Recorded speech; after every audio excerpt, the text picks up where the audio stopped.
Welcome to Democracy Now!, democracynow.org, The War and Peace Report. I'm Amy Goodman. Former Labor Secretary Tom Perez has been elected to lead the Democratic National Committee, beating out Minnesota Congressman Keith Ellison, a contentious second-round vote that's seen as determining the future of the Democratic Party. Congressman Ellison is the co-chair of the Congressional Progressive Caucus and the first Muslim elected to Congress. He was widely backed by supporters of Senator Bernie Sanders, the Democratic Party's more progressive wing, and labor unions, including the AFL-CIO, as well as heads of the American Federation of Teachers, National Nurses United, and AFSCME. Perez was backed by the party's establishment, including President Obama. He becomes the first Latino head of the Democratic Party. After Saturday's contentious vote, which marked the first time in more than 30 years the outcome was not known ahead of balloting, Ellison's supporters erupted in protest, chanting, "Party for the people, not big money."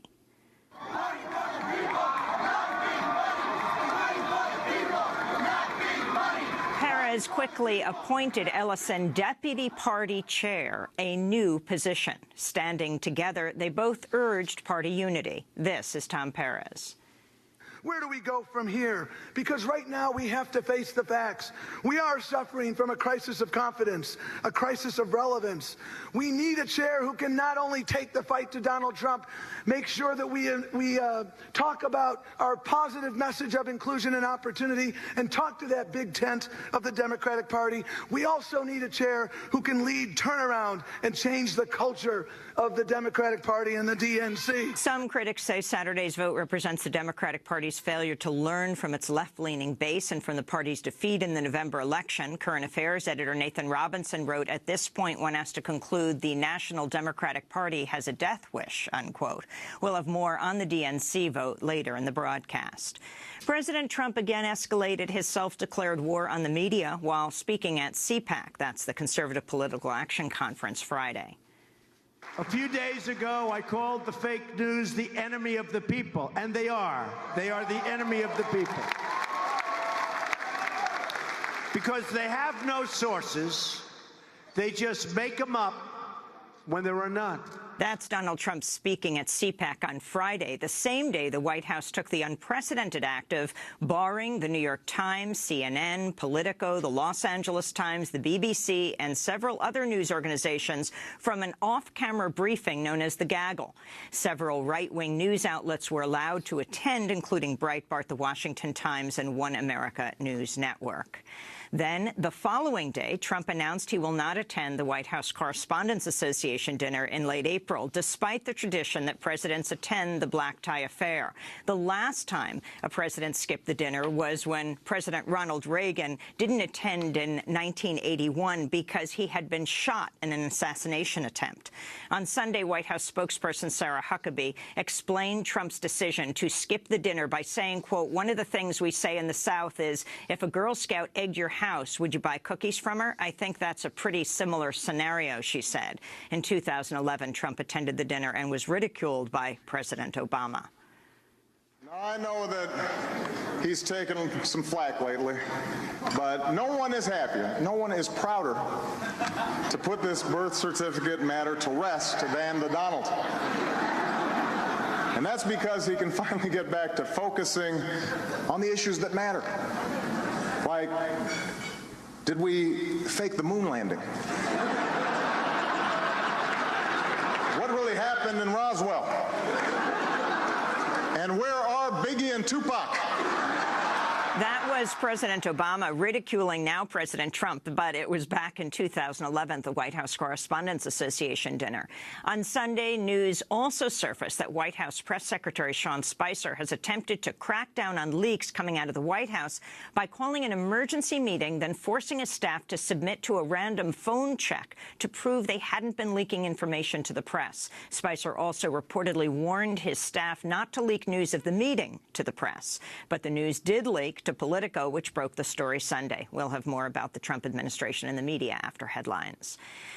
President Trump is slated to give his first presidential address to Congress Tuesday. Democratic lawmakers have begun giving their tickets away to immigrants as a protest against Trump's crackdown against immigration and immigrants. Among those invited to Trump's address Tuesday is Dr. Mona Hanna-Attisha, an Iraqi-American doctor who first discovered Flint's children had elevated levels of lead in their blood. President Trump is expected to sign a new executive order banning travel from 7 majority Muslim nations during this week. His first Muslim travel ban was blocked by the courts.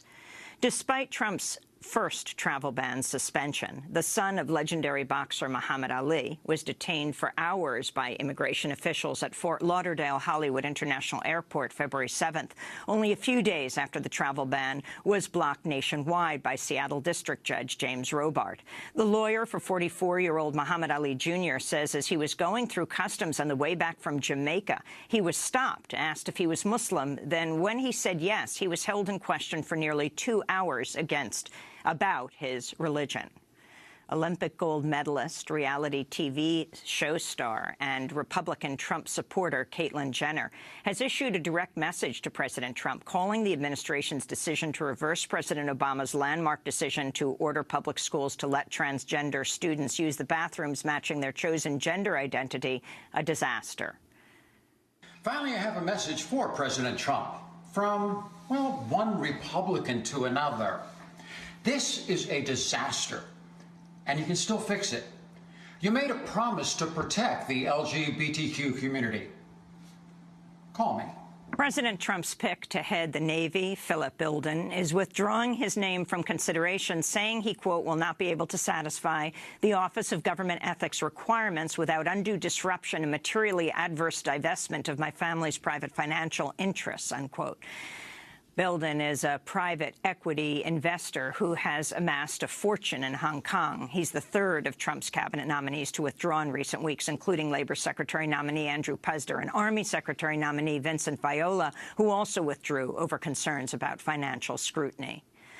The father of Navy SEAL Ryan Owens, who was killed during a botched U.S. military raid in Yemen in January, says he refused to meet with President Trump and is calling for an investigation into his son's death. Bill Owens told the Miami Herald, quote, my conscience wouldn't let me talk to him, unquote. The raid on the Yemeni village left 25 civilians dead, including 9 children under the age of 13. Both he and Trump had gone to Dover Air Force Base.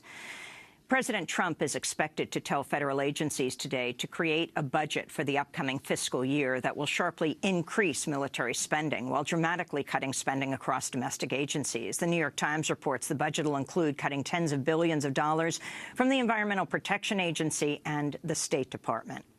Human Rights Watch is speaking out after the Israeli government rejected a work visa for the organization's Israel and Palestine director, Omar Shakir, claiming Human Rights Watch is engaged in, quote, Palestinian propaganda. This is Shakir. We received a response on Monday informing us that our request had been denied on the basis that Human Rights Watch was not a real human rights organization, that instead we were engaging in propaganda and falsely raising the banner of human rights. Back in the United States, more than 100, some say 500 headstones at a Jewish cemetery in Philadelphia were toppled or damaged in the second apparent incident of vandalism of a Jewish cemetery in about a week. Meanwhile, in Florida, a mosque was intentionally set on fire Friday. It's the second time a mosque in Florida has been burned since September. And Moonlight, a coming-of-age film about a young gay black man, won the Oscar for Best Picture at last night's Academy Awards. The win came after Faye Dunaway incorrectly announced La La Land as the winner after she appears to have received the wrong envelope, forcing the awards ceremony officials to come on stage and correct the error. Guys, I'm sorry. No, there's a mistake. There's a mistake. Moonlight, you guys won Best Picture. Moonlight won. This is not a joke. This is not a joke. I'm afraid they read the wrong thing. Moonlight also garnered a Best Supporting Actor Oscar for Mahershala Ali, who is the first Muslim actor to win an Academy Award. Ali was among a series of black writers and actors who won awards, including Viola Davis, who won Best Supporting Actress for her role in Fences. Overall, last night had more black winners than any previous Academy Awards night. Moonlight also won Best Adapted Screenplay. These are the writers Terrell Alvin, McCraney, and Barry Jenkins accepting the award.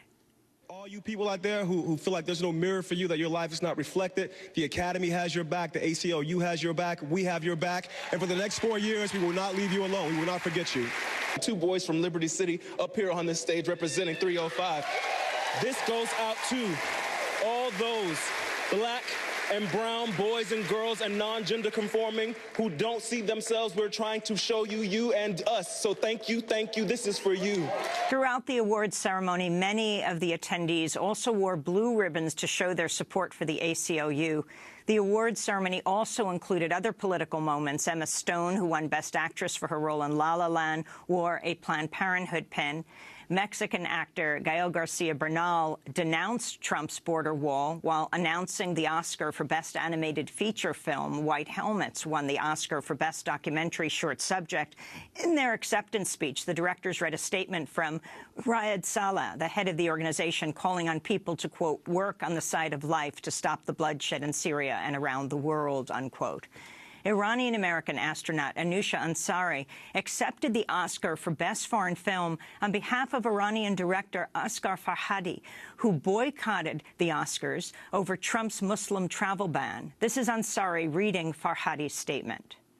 I'm sorry I'm not with you tonight. My absence is out of respect for the people of my country and those of other 6 nations whom have been disrespected by the inhumane law that bans entry of immigrants to the U.S.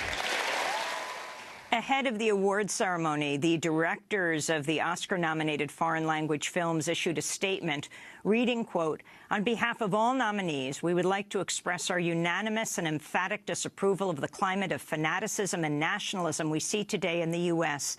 and in so many other countries, in parts of the population, and most unfortunately of all, among leading politicians, unquote.